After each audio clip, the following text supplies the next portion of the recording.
ویسے بھی مرد اپنی ذاتیات کی نمائش نہیں بناتے، دوستوں کے سامنے تو بالکل نہیں۔ وہ لائبریری میں بیٹھا تھا جب سارا مادھو کا کرسی کو کھینچ کر وہ وجاہت کے ساتھ بیٹھنے لگا کہ لائبریرین نے اسے گھورا، کیونکہ کرسی کی آواز سے بہت سے چہرے اس کی جانب متوجہ ہوئے تھے۔ اس نے زبان دانتوں تلے دبائی۔ میں معافی چاہتا ہوں، وہ ادب سے بولا۔ پری، وہ وجاہت کے کان میں گھس کر بولا۔ Let me focus. وجاہت نے الٹا اسے چپ کروا دیا۔ کیا یار؟ سارم نے منہ بنایا۔ سارم نے اس کے ہاتھ پر غور کیا۔ وہ کتاب تھی، پل بھر کو جیسے اسے اچھو لگ گیا۔ پھر وہ اس کے ساتھ پھٹی آنکھوں سے کتاب کا تجزیہ کرنے لگا۔ The ideal epitome, Muhammad peace be upon him. حیران ہو رہے ہو؟ وجاہت نے بنا اس کی طرف دیکھے پوچھا۔ ہاں، وہ بے ساختہ بولا۔ وجاہت نے ورق پلٹا۔ میں بھی ہوا تھا۔ اب وہ سارم کی طرف مڑا، وہ پہلے ہی اسے دیکھ رہا تھا۔ کب؟ سارم نے پوچھا۔ کس نے بتایا تھا کہ یہ بک مغرب میں پڑھائی جاتی ہے؟ یہاں اسلام کے قوانین کو اٹھا کر رد و بدل کر کے سکھائے جاتے ہیں۔ ہم نہیں جانتے کیونکہ ہم مغرب سے دلچسپی رکھتے ہیں، اور وہ ہم پر حیران ہوتے ہیں کہ ہم کیسے مسلمان ہیں جن کے پاس مکمل ضابطہ حیات موجود ہے۔ وہ اغیار میں دوڑے چلے آتے۔ وجاہت نے کتاب بند کر دی اور اٹھ گیا۔ بات تو ٹھیک ہے۔ سارم نے منڈی ہلائی۔ ہاں، وہ ہر بات سچ کہتی ہے۔ وجاہت کے منہ سے پھسلا۔ اوہ! سارم نے آنکھیں مٹکائے اور اس کے سامنے کھڑا ہوا۔ میرا وہ مطلب نہیں تھا۔ وہ چھینک گیا۔ لڑکے، تمہارا اس کے لیے یہ عشق، ہائے میں صدقے۔ اب وہ دونوں لائبریری سے نکل رہے تھے۔ وجاہت ہلکا سا مسکرایا۔ پر تم مجھ سے اس کے بارے میں ڈسکس نہیں کرتے، سارم نے منہ بنایا۔ ایک واقعہ سنو گے؟ وجاہت نے بازو سارم کے کندھے پر پھیلایا۔ یس باس۔ اس نے بدلے میں اس کی کمر میں ہاتھ ڈالے اور دونوں چلنے لگے۔ امام حسن کا واقعہ، جب ان کی زوجہ سے طلاق ہو رہی تھی تو امام حسین ان کے پاس گئے اور پوچھا، کیا وجہ ہے؟ آپ بھابھی کو کیوں طلاق دے رہے ہیں؟ تو امام حسن نے فرمایا کہ وہ میرے نکاح میں ہے، اس لیے میں اس کی بات آپ سے نہیں کر سکتا۔ چند دنوں بعد طلاق ہو چکی تو پھر امام حسین ان کے پاس گیا اور دریافت کیا کہ تب تو آپ کے نکاح میں تھیں، اب تو نہیں ہے، اب وجہ بتلا دیں۔ تو اس پر امام حسن مسکرائے بولے، کل تک وہ میرے نکاح میں تھیں تو میں ان کا لباس تھا، اب وہ میری نامحرم ہے تو مجھے زیب نہیں دیتا کہ میں ان کی دنیا کے سامنے رکھوں۔ جانتے ہو سارا، مجھے یہ جان کر خوشی ہوئی کہ ہمارے بزرگوں نے کبھی بھی عورت کو محفل میں نہیں بنایا۔ دنیا میں 70,000 زبانیں بولی جاتی ہیں اور جانتے ہو ہر زبان یہی کہتی ہے کہ عورت واجب المحبت ہے۔ اس نے ٹھنڈا سانس لیا۔ مجھے فخر ہے تم پر، تم ایسا سوچتے ہو۔ سارم کھلے دل مسکراتے ہوئے بولا۔ میری سوچ بدلنے والی صرف وہ ہے۔ وجاہت ہلکا سا شرمایا۔ بلشنگ۔ سارم نے اسے چھیڑا اور وہ ہنس دیا۔ اب وہ دونوں ڈور روم میں جا رہے تھے۔ صوفیہ، میری اور کرشمہ ایک ساتھ کیفے میں موجود تھی۔ صوفیہ نے چشمے ڈائے بالوں پر جمائے تھے، ہاتھ میں رنگ تھی، گلے میں ایک لاکٹ، ہونٹوں پر براؤن لپسٹک جو کہ اس کی اسکرٹ کے ساتھ میچ ہوتی تھی۔ فون میں گھسی وہ اسکرولنگ میں مصروف تھی۔ میری بک پڑھ رہی تھی اور کرشمہ صوفیہ کو دیکھ رہی تھی۔ کرشمہ صوفیہ سے کافی متاثر تھی۔ صوفیہ، آج وینسے لیک کا پلان ہے، سب کا، تم لوگ آ رہے ہو کیا؟ کرشمہ نے لینس پہنے تھے، سامنے سی رنگت تھی، عام سا چہرہ۔ کیا یار، وہی بون فائر، پرانے گھسے پٹے کپلز، میری نے بیزاری سے کہا۔ مگر اس بار وجاہت بھی آ رہا ہے نا؟ کرشمہ نے فٹافٹ کہا تو صوفیہ کے ہاتھ ساکت ہوئے۔ اس نے ایک نظر کرشمہ پر ڈالی۔ کیا؟ کرشمہ نے شانے اچکائے اور فنگر فرائز منہ میں ڈالے۔ نتھنگ مچ، وہ آنکھیں پھیر کر بولی۔ فون میں وہ وجاہت کی آئی ڈی کھول کر بیٹھی تھی، ایک ایک تصویر کو غور سے دیکھتی۔ سارم کے میسیجز کو دیکھ کر وہ کوفت سے آنکھیں گھماتی اور اگنور کرتی رہی۔ یہی بات میری نے نوٹ کی۔ تو بتا، چلو، کرشمہ نے بولا۔ آئی ایم کمنگ، صوفیہ نے شانے اچکائے۔ میں بھی، جولیانا کے ساتھ ہے، میری نے ہاتھ اوپر کیا۔ ڈن، چلو پھر تیاری پکڑنی ہے۔ کرشمہ اٹھی۔ ہاں، عام چہروں کو تیاری کی ضرورت پڑتی ہے، خوبصورت چہرے ایسے بھی چلے جائیں تو محفل میں 4 چاند لگا دیتے ہیں۔ صوفیہ کا طنز اسے سمجھ آ چکا تھا، وہ ہونٹ بھینچ گئی۔ ایکسکیوز می، وہ دونوں سے کہہ کر کیفے سے نکل آئی۔ وہ ان کے آگے چل رہی تھی۔ میں صوفیہ ہوں، مجھے بے شمار میں شمار ہونا بالکل پسند نہیں، میرے پیچھے جھرمٹ بے شک ہو مگر میرے مقابل کو چلے، اتنی کسی کی اوقات نہیں۔ وہ طنزیہ سوچ کر مسکرا دی۔ کرشمہ بجھے چہرے کے ساتھ چلنے لگی۔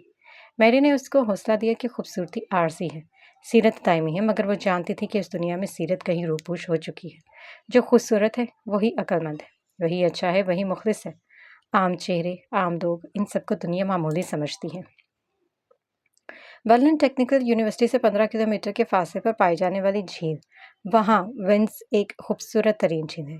یہاں اسٹوڈنٹس اکثر کیمپنگ کرنے آتے، آگ جلا کے اس کے گرد گرد بیٹھنا، ہلا گلا کرنا، یہ سب وہاں پر عام ہے۔ 1942 میں یہاں جرمن نازی نے کانفرنس کی تھی۔ اس کے بعد یہ جھیل مشہور ہوئی۔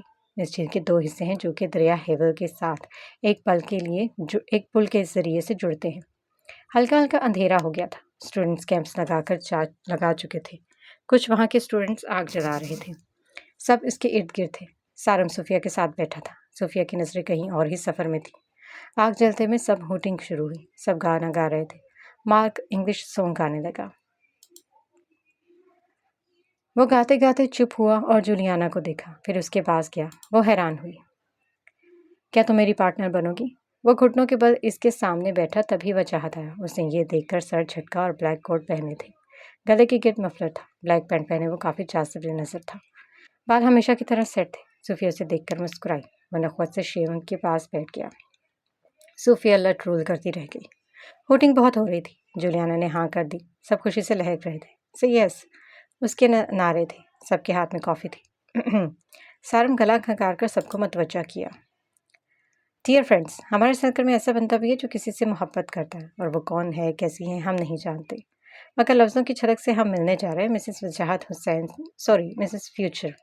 سارم نے کان پکڑے تو وجاہت نے اسے گھورا، وہ شانے اچکا گیا، سب اسے فورس کرنے لگے۔ اچھا، اس نے آہ بھری اور ہتھیار ڈال دیا۔ میں اردو میں سناؤں گا، لیکن وہ جیسے بات ختم کرنے کو بولا۔ اچھا ٹھیک ہے بھائی، میں ترجمہ کر لوں گا، تجھ سنا تو صحیح۔ سارم نے اس کے گلے میں ہاتھ ڈالا۔ یہ ایک نظم ہے جو میری نہیں، مگر میں جس کے لیے کہنے جا رہا ہوں وہ یہاں نہیں ہے، جب میں اسے ملوں گا تو اسے بتاؤں گا۔ وہ سر جھکا کر کہنے لگا۔ صوفیہ کے نتنے پھول گئے، وہ دانت پیس کر رہ گئی۔ چلیں پھر سرکار، شروع کریں۔ شیوم نے ہانک لگائی، وہ مسکرایا، ہاتھ میں ایک پتا تھا جسے وہ گھمانے لگا۔ اول ہے تجھ کو بنانے والے کلاکار کی کلا، کوئی کیسی اتنا خوبصورت ہو سکتا ہے بھلا۔ چاند بھی ٹہرا نہیں تیرے سامنے، سمندر بھی گہرا نہیں تیرے سامنے، تو تتلیوں سے بھی رنگین ہے بہت، سونا بھی سنہرا نہیں تیرے سامنے، تو مہکتی ہے پھولوں سے زیادہ، تو حسین ہے حسینوں کے اصولوں سے زیادہ، کچھ بھی خوبصورت نہیں دنیا میں تجھ کو چھوڑ کر، تجھ میں ڈال دی گئی ہے چمک چاند کو نچوڑ کر۔ نہیں ملا کوئی تجھ سا حسین، میں نے دیکھا ہے سب کو باری باری جوڑ کر، کملوں کے پھولوں کی مہک کو پیچھے چھوڑ دیا، تو نے اے حسینہ پھولوں کا دل توڑ دیا، خدا جانے یہ جادو ہے کون سا، تیری آواز نے ٹوٹے دلوں کو جوڑ دیا۔ نہیں اس بات پہ کوئی سوال نہیں، تیری خوبصورتی کا کوئی سوال نہیں، اب تجھ کو کب تک کہوں اول اور کتنا حسین لکھوں میں، وہ لفظ ہی نہیں جس میں تو پورا بیان ہو جائے۔ اب یہ نظم یہیں چھوڑ دوں گا، میں لکھ کر تجھ کو معجزۂ قلم توڑ دوں گا۔ وہ چپ ہوا تو ہوا میں تالیوں کا شور سنائی دیا، وہ بلش کرنے لگا۔ کیا بہت پیاری ہے وہ؟ سارم نے بہت بے ساختہ پوچھا۔ وہ ہلکا سا مسکرا دیا۔ صوفیہ وہاں سے اٹھ کر چلی گئی۔ یہ بات میری نے پھر سے نوٹ کی، سب وجاہت کو چھیڑ رہے تھے، سب لطف اندوز ہو رہے تھے۔ جیسے ہی ٹھنڈ ہوئی سب کیمپس میں چلے گئے۔ وجاہت سر کے نیچے بازو رکھ کر آنکھیں بند کرنے لگا۔ میں تمہیں اپنے لفظوں میں ایسے لکھوں گا تارا، لوگ تمہاری ایک جھلک کے لیے بےتاب ہو جائیں گے، مگر میں تمہیں روپوش رکھوں گا۔ وہ سوچ کر مسکرا دیا۔ صوفیہ کا کچھ دنوں سے موڈ آف تھا، وہ جانتی تھی سارم اس پر مرتا ہے اور اسی کے لیے جرمنی آیا تھا، مگر اس کی دلچسپی ختم ہو چکی تھی۔ یہ اثر مغرب کا تھا، اور کچھ انسانی فطرت ہوتی ہی ایسی ہے کہ اس کا دل آسانی سے بدل جاتا ہے۔ صوفیہ اس کے دوست ہونے سے پہلے کزن بھی تھی۔ سارم کو کبھی کسی اور سے یہ کانگت نہیں ہوئی، مگر صوفیہ اس کا جائز فائدہ ہی اٹھا رہی تھی۔ پارک میں سارم اپنے پاس بیٹھے وجاہت کو کب سے گھور رہا تھا جو فون میں مصروف تھا۔ اس نے ایک نظر ڈالی، پھر سے فون میں گھس گیا۔ وجاہت مسکرانے لگا۔ کیوں بدتسی کھل رہی ہے تمہاری؟ سارم اکتا کر بولا۔ سننا، انڈیا کا ایک بندہ ہے، ہری شنکر، لکھتا ہے کہ انڈیا میں انقلاب لانے کی باتیں اور احتجاج تب تک ہی لوگ کرتے ہیں جب تک ان کے پاس سرکاری کرسی اور سرکاری نوکری نہیں آ جاتی۔ انٹرسٹنگ، سارم نے اجنبی لہجے میں کہا۔ سب ٹھیک ہے؟ وجاہت نے فون سائڈ پہ کیا۔ میں تم سے اکثر جیلس ہوتا ہوں وجی، سارم نے مسکینی سے شکل کہا۔ وہ کیوں؟ وجاہت نے ٹھوڑی کے نیچے ہاتھ رکھ کر پوچھا۔ پتہ نہیں، تم پیارے ہو شاید اس لیے، ذہین ہو شاید اس لیے، ویل بلڈ ہو شاید اس لیے بھی۔ وہ کہتا گیا، بھائی تو زہر لا دے، وہ کھا لیتا ہوں۔ وہ جل کر بولا، نہیں یار اب میرے لیے حرام موت مرو گے۔ وہ منہ بنا کر بولا، بات تو ٹھیک ہے، جلن کی سب سے بڑی وجہ؟ وجاہت نے اب کی بار تیکھی نظروں سے اسے دیکھا۔ صوفیہ، وہ بے ساختہ کہہ گیا، اس کا مجھ سے کوئی تعلق نہیں ہے سارم، تمہیں پتہ ہے مجھے نہیں پسند، وہ تمہارے لیے بھی نہیں، مگر میں تمہاری زندگی میں مداخلت نہیں کر سکتا، تو میری طرف سے مطمئن رہو، میں کسی اور سے محبت کرتا ہوں، اور وہ محبت اول ہے آخر بھی، اس میں لا حاصل اگر ہوا پھر بھی مجھے نہیں لگتا کہ مجھے کسی اور سے اتنی محبت ہو سکے گی۔ ہاں اگر محبوب بے وفا نکلے تو دوسری محبت واجب ہو جاتی ہے۔ وجاہت نے سنجیدہ لہجے میں کہا، کیا وہ بھی تم سے؟ سارم نے بھی یہی کہا تھا کہ نہیں، میں اس کا ماموزاد ہوں، وہ مجھ سے نارمل بات کرتی ہے، پھپھو کی وفات کے بعد وہ ہمارے ساتھ رہی تھی، تب سے مجھے اچھی لگتی ہے۔ رہی بات محبت کی تو نکاح کے بعد ہو جاتی ہے، اسے بھی ہو جائے گی نا، نہ ہوئی تو اس کے حصے کی میں کر لوں گا۔ وجاہت مسکرایا، ایسے دیوانے بھی ہر جگہ نہیں ملتے۔ سارم نے اس کے ماتھے پر انگوٹھی اور انگلی سے ایک ماری، جب محبت ہوئی تب پوچھوں گا۔ وجاہت نے فون پاکٹ سے نکالا، تو تمہیں کیا لگتا ہے یہ محبت نہیں ہے؟ اس کا اشارہ صوفیہ کی طرف تھا۔ ہو سکتی ہے، محبت بھی ہو سکتی ہے، مگر اٹریکشن بھی تو ہو سکتی ہے نا، وہ شانے اچکا کر بولا۔ اچھا چھوڑو، غالب نہ بنو، خوبصورتی نے تمہیں مجنوں بنا دیا۔ سارم تب کے بولا، جانتے ہو جس ملک میں تم ابھی ہو وہاں کا نازی ہٹلر کیا کہتا تھا؟ سارم نے پوچھا۔ وہ تو بہت کچھ کہتا تھا۔ وجاہت نے شانے اچکائے۔ وہ کہتا تھا جہاں کہیں بھی خوبصورت عورتیں دیکھو قتل کر دو، کیونکہ یہ شاعر، مصور اور ادیب پیدا کرتی ہیں، جبکہ ہمیں جنگی سپاہی چاہیے۔ سارم نے فر کہا۔ شکر ہے صوفیہ بچ گئی۔ یہ سن کر وجاہت کھل کر ہنسا تو سارم نے اس کے سر پہ رجسٹر مارا۔ اب دونوں کی نوک جھوک چل رہی تھی۔ فائنلی کل تک ٹاسک کمپلیٹ کرنا ہے، سارم نے انگڑائی دی۔ جی محترم، صحیح بولا، سیاہ نے کہا۔ یہ بنگلہ دیش سے تعلق رکھتا تھا۔ بھائی میری بات سن، میں تو کہتا ہوں سب کو یہیں آگ لگا کر تیری گھر چلتے ہیں۔ سارم نے سر اس کے کندھے پر ڈال دیا۔ واہ کیا آئیڈیا ہے، وہاں مل کر کارنامے کریں گے، احتجاج کریں گے، پھر انڈیا والے دن دناتے ہوئے آئیں گے اور ہماری حکومت بھگوڑوں کی طرح رفو چکر ہو جانی ہے۔ سیاہ نے برا سا منہ بنا کر کہا، تو اتنا بدگمان کیوں ہے بھائی؟ سارے منہ پر ہوا۔ سچ اور بدگمانی میں فرق ہوتا ہے یار، یہی سچ ہے۔ سیاہ نے ٹھنڈی آہ بھری۔ خیر اللہ مالک ہے یار، سارم نے اس کے کندھے پر ہاتھ رکھ کر حوصلہ دیا۔ جو اپنی مدد نہیں کرتا کوئی اس کی مدد نہیں کرتا۔ خدا بھی آزماتا ہے کہ کب تک میرا بندہ میرے بجائے عارضی آسرے سے لو لگائے گا۔ ضیاء نے ٹھہر ٹھہر کے کہا، میں تو بول رہا ہوں تم اور وجی نا ایک اکیڈمی کھول لو، دا بکواس ڈکشنری۔ یقین مانو ہر ویلا شخص تم لوگوں کے پاس ٹائم پاس کے لیے ضرور آئے گا۔ ٹیکنیکل یونیورسٹی سے انجینئرنگ سیکھو بھائی، نہ کہ پولیٹکس۔ سارم نے اف کر کے بات ختم کی۔ مجھے لگتا ہے ہر انسان کی زندگی پہ ایسا دورانیہ لاتا ہے جس میں ایسی ٹھوکر لگتی ہے کہ وہ گرنے کی بجائے سمجھدار ہو جاتا ہے۔ تجھے بھی لگے تاکہ تیری عقل تخلوں سے اچھل کر دماغ میں پہنچ جائے۔ سیاہ نے اس کے ماتھے پر انگلی سے نشانہ بنایا۔ تمہیں میں بیوقوف لگتا ہوں، لیکن بیوقوف ہونا بھی اچھی بات ہے۔ سمجھدار لوگوں کو لہجے اور چہرے سمجھ آتے ہیں تو وہ ہرٹ ہوتے ہیں۔ میں ایسے ہی ٹھیک ہوں۔ سارم نے شانے اچکائے۔ ہٹلر ہوتا تو ابھی تک تمہیں نا اوپر پہنچا دیتا۔ سیاہ جل کر بولا، شکر ہے بچت ہو گئی۔ سارم ہنس دیا، ویری فنی۔ سیاہ نے آنکھیں پھیر کر کہا، تم دونوں نا بہت سڑو ہو۔ سارم نے کہا تھا کہ گراؤنڈ میں وجاہت کی آمد ہوئی۔ چلتا ہوں، دو سڑوں کے درمیان بیٹھا اچھا نہیں لگتا۔ سارم پینٹ جھاڑ کر بولا۔ وجاہت اس کو دیکھ کر مسکرایا اور ضیاء کے نیچے ساتھ بیٹھ گیا۔ وہ بائی کرتا یہ جا وہ جا۔ کیا بول رہا تھا؟ وجاہت نے کہا، کچھ نہیں، ہم دونوں کی تعریف کے پل باندھ رہا تھا۔ ضیاء ہنسا۔ خیر سمجھدار ہو ہی جائے گی، تبدیلیاں وقت کے ساتھ آہستہ آہستہ جنم لیتی ہیں، اچانک سے نہیں آتی۔ نکھرنے کے لیے بکھرنا ضروری ہوتا ہے۔ وجاہت نے اس کے شانے پر ہاتھ رکھا۔ کاش ہم ایک ہی ملک میں ہوتے، سیاہ نے صدمے سے کہا۔ ایسا ہوتا تو کیا گارنٹی تھی کہ ہم دونوں یہاں ملتے؟ وجاہت نے مسکرا کر پوچھا۔ تمہارے پاس ہر چیز کا لاجک ہے یار۔ چلو بتاؤ، اسٹیفن سر کو سوال حل کیا؟ سیاہ نے دانستہ طور پر پوچھا۔ ہاں ہو گیا ہے، بس ابھی اسی لیے آیا تھا۔ اس نے نوٹ پیڈ ضیاء کے سامنے کیا۔ گریٹ۔ ضیاء نے اسے داد بخش نگاہوں سے دیکھا۔ اب دونوں ایک دوسرے سے سوالات کا تبادلہ کرتے دکھائی دے رہے تھے۔ ڈپارٹمنٹ کی سیڑھیوں پر اسٹوڈنٹس 2-3 کے جوڑے بنائے کھڑے تھے. ویسٹرن ڈریسز، میک اپ سے آری چہرے اور کام کی باتوں میں مصروف ٹیچرز. صفائی کرنے والا عملہ سب اپنی اپنی مستی میں مگن تھے. یہاں کوئی کسی کی ٹانگ نہیں کھینچ رہا تھا. سب کو اپنی اپنی پڑی تھی. وہ ٹی شرٹ کے اندرونی وائٹ ویسٹ پہنے تھے. ٹی شرٹ کھلی ہوئی تھی. بے نیازی سے وہ اپنی چال چلتا سیڑھیاں چڑھنے لگا جبکہ ہے سارم اسے کسی آواز نے متوجہ کیا. وہ پلٹا. وہ پیارا تھا، کیوٹ، مگر اس سے زیادہ دل نشیں اس کی مسکراہٹ تھی. یس، وہ مسکرایا. سامنے میری تھی. تمہیں کب سے ڈھونڈ رہی ہوں. وجاہت نے بولا کہ سر اسٹیفن کی کلاس کو خبردار مس کیا. میری نے چشمے سیٹ کیا. اوف، یہ ہٹلر. وہ ٹھنڈی سانس لے کر رہ گیا. آہستہ بولو، یہ جرمنی ہے.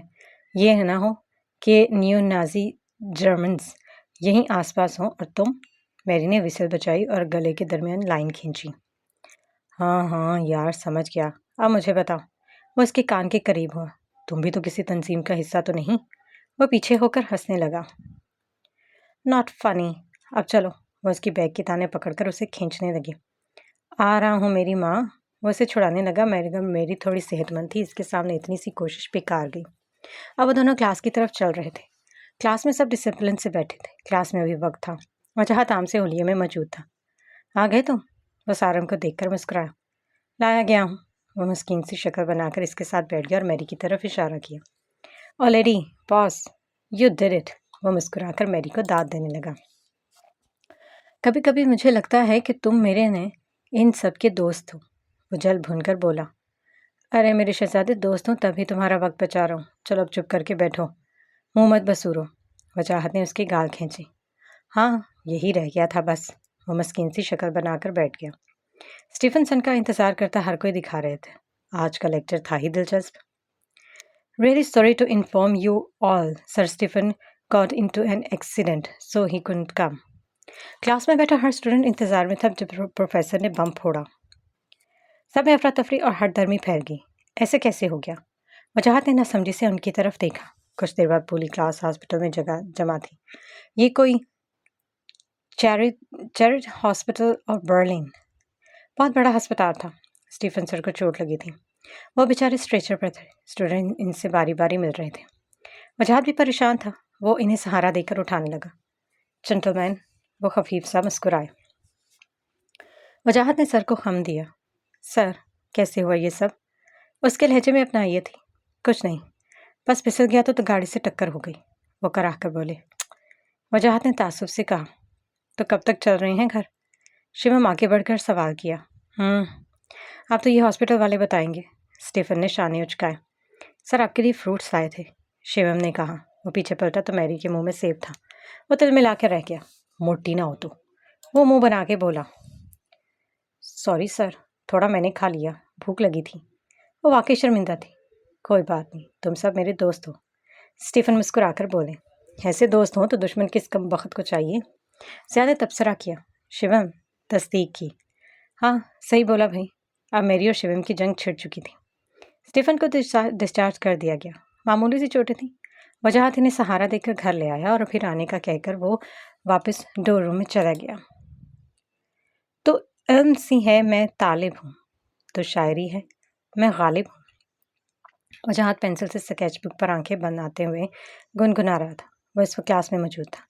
سب ایک دوسرے سے مصروف گفتار تھے. سارا مزے سے اس کی طرف بڑھا اور بک کو چک لی. ناٹ اگین سارم. وجاہت نے نفی میں سر ہلایا. بس عام سی آنکھیں. سارم نے اسے تعجب سے دیکھا، پھر کاغذ کو. وجاہت مسکرایا. محترم کی آنکھیں دکھنے میں عام سی لگتی ہیں، مگر صرف غیروں کو. میرے لیے تو وہ سیف الملوک سے بھی گہری ہیں اس کی آنکھیں. وجاہت نے اس سے بک لیتے ہوئے کہا. وہ کرسی کھینچ کر اس کے سامنے آ بیٹھا. مسٹر دیوانے. سارم نے حسرت سے اسے دیکھا. میں قبول کرتا ہوں وہ میری محبت ہے. وجاہت نے دل میں اعتراف کیا. کہاں کھو گئے؟ سارم نے چٹکی بجائی. ہاں، کہیں نہیں، بس وہ. وجاہت نے سر پر ہاتھ مارا. سمجھ گیا. سارم ہنسی. جانتے ہو، مجھے عاشقوں پر ہنسی آتی ہے کہ کیا روگ لگ جاتے ہیں انہیں. سارم نے کوفت سے اسے دیکھا. میں بھی ایسے ہی تھا. پھر شاید کسی نے دعا دی ہوگی جو ہمارے یہاں عشق کی ہوا چلی. وجاہت فائل سمیٹ کر بولا. خیر، تم نے ٹاسک کا کچھ کیا؟ سارم نے کان کھچایا. ہاں، مجھے سورۃ البقرہ سے آیت ملی ہے. بے شک دن اور رات کے آنے جانے میں نشانی ہے. غور و فکر کرنے والوں کے لیے۔ اور بھی بہت ہے جو وقت کی پابندی سکھاتے، مگر جو چیز مجھے چونکا رہی تھی وہ صورت العصر تھی۔ جانتے ہو جب میں نے سرچ کرا تو مجھے کیا پتہ چلا؟ وجاہت نے کونیاں ڈیسک پر ٹکا دی۔ کیا؟ سارا متجسس ہوا۔ عصر کے معنی ہے وقت۔ یہاں وقت کی قسم کھا گئی ہے۔ قرآن پاک میں بہت سی جگہ وقت کا ذکر ہے دوست۔ وجاہت نے اس کے کندھے پر ہاتھ رکھا۔ سارم پیچھے کرسی کے ساتھ ٹیک لگا گیا۔ تو اب سارم نے اسے سوالیہ نظروں سے دیکھا، اور یہ کہ مسٹر سارم، ہم نے مل کر جواب ڈھونڈنا ہوگا۔ وجاہت پر اعتماد سا بولا۔ انشاءاللہ، سارم نے عہد کیا۔ وجاہت ہلکا سا مسکرایا اور پھر سے اسکیچ بک پر جھک گیا۔ سارم وہاں سے اٹھ کر میری کی طرف چل دیا۔ وجاہت کھویا ہوا تھا۔ میری اور سارم تیکھی نظروں سے اس کے لوگوں کو کھلتی مسکان واضح دیکھ سکتے تھے۔